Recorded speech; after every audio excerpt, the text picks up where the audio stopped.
What if I told you that the key to getting seriously rich has almost nothing to do with getting a massive paycheck? Today, we're going to break down one single, incredibly powerful rule from Warren Buffett that could totally change the way you think about money. So let's just tackle the big question right away, the one that holds so many of us back. Do you actually need a huge salary to build real wealth? Well, the answer might surprise you, but it's a hard no. And the reason why, it's a lot simpler than you think. And there it is, the one rule to rule them all. From the Oracle of Omaha himself, spend less than you earn. I know, it sounds way too simple, right?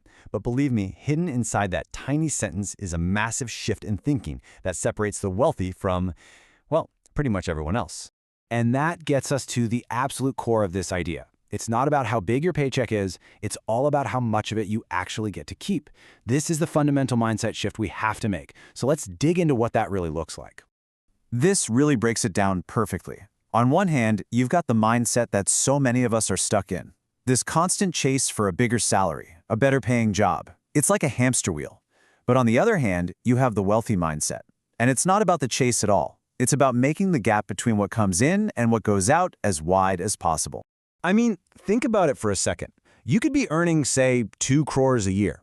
But if you're spending 2 crores in one lock, you're still going broke.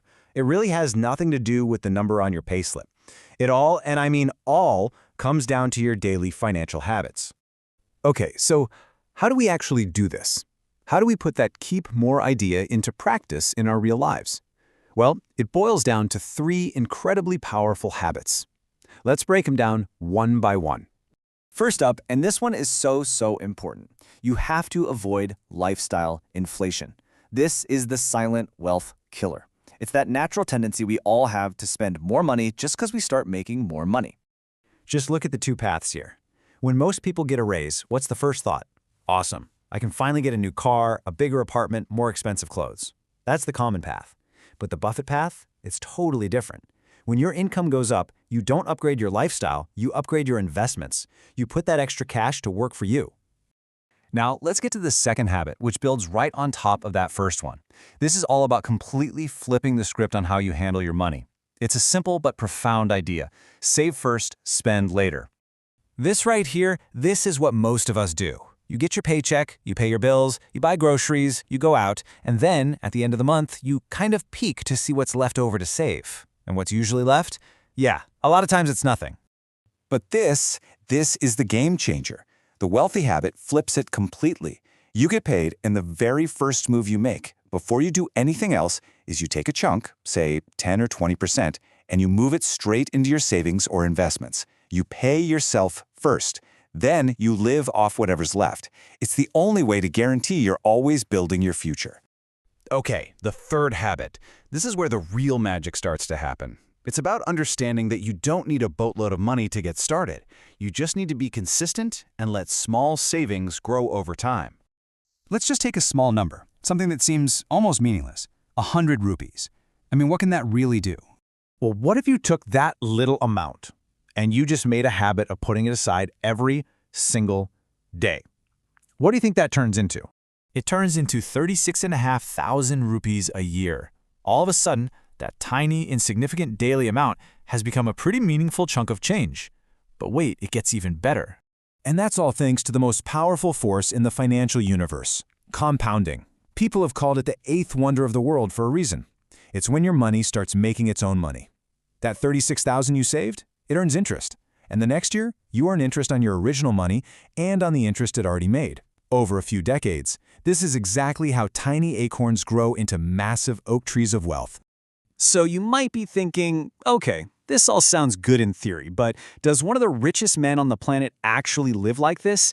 And the answer is absolutely. Let's look at the proof, straight from the Oracle himself. This is one of the most famous stories about Buffett for a reason. He bought his home in Omaha, Nebraska, way back in 1958, and he still lives there today. He could afford literally any mansion on earth, but he stays put. So why? Because his life is a perfect demonstration of his principles. He avoids unnecessary luxury. It's not just the house. He famously gets breakfast from McDonald's, and it never costs more than a few dollars. He feels zero need to show off his wealth. His entire focus is on the exact same smart money habits he tells the rest of us to follow.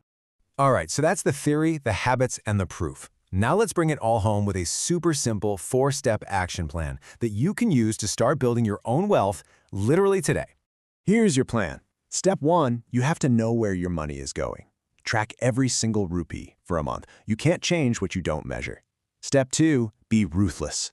Find those subscriptions, those little habits you can cut without feeling any real pain.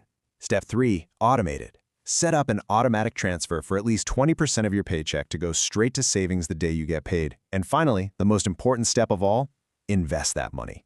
Let compounding start working its magic for you. And let's wrap this up with this powerful thought. The biggest thing stopping most people from building wealth isn't the size of their bank account. It's just not starting. You don't have to be rich to begin this journey, but you absolutely have to begin if you ever want to become rich. So I'll just leave you with this final question. I want you to really think about your own life, your own habits. What is one small, seemingly insignificant thing you could stop spending money on right now, today, to take that very first step? Because the answer to that question could be the start of a whole new financial future for you.